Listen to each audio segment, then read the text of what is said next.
This is Baraka Muganda, your friend. Thank you for allowing me to speak to you on the subject pleasant, then bitter, then pleasant again.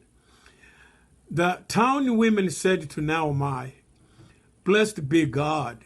He didn't leave you without family to carry on your life.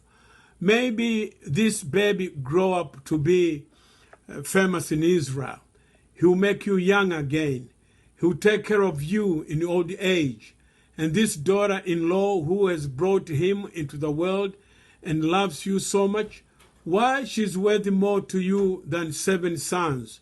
Ruth 4, verse 14 and 15. Poor Naomi, like Moses, she could be said to have had 3 lives.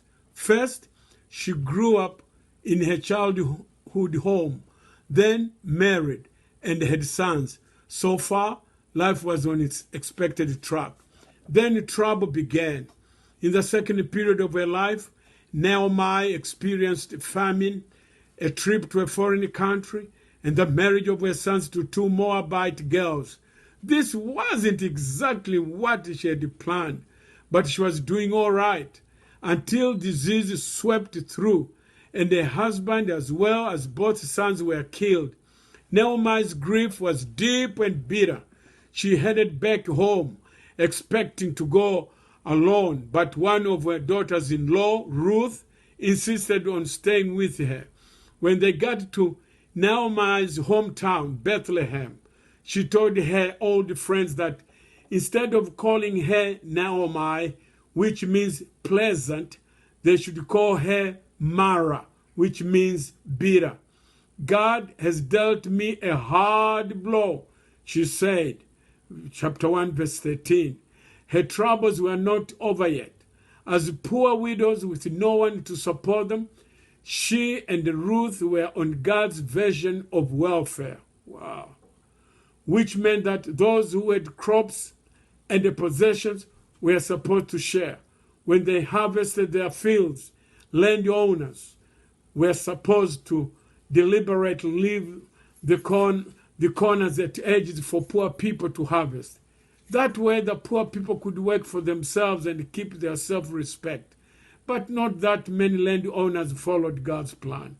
However, Boaz, who was actually a relative of Naomi's, not only followed God's plan, he went the extra mile and watched over the poor who were following behind his own workers. At this point, Naomi can be an example to us all. While she waited on God to work things out, she did what she could and followed the customs of her people. She encouraged Ruth and showed her how to follow the customs too.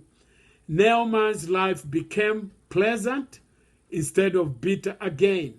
Even though she expressed her sorrow, disappointment, and probably anger, she didn't stop there.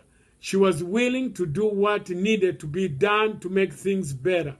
And so, her third life, one of blessing and love, began.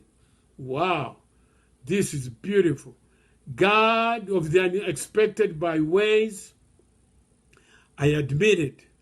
I wish you prevented sorrow. I know you can't in this sinful world, though, so I'm very glad you walk alongside us.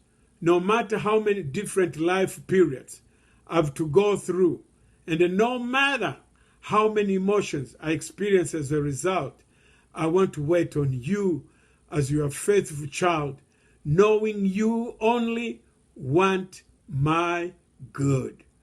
May God bless you with this powerful message.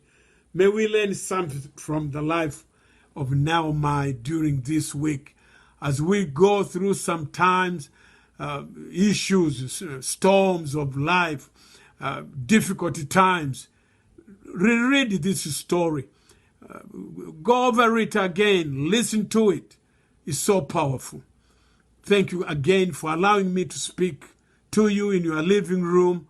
This is Baraka Muganda on behalf of We Are SolaFide. Thank you. God bless you.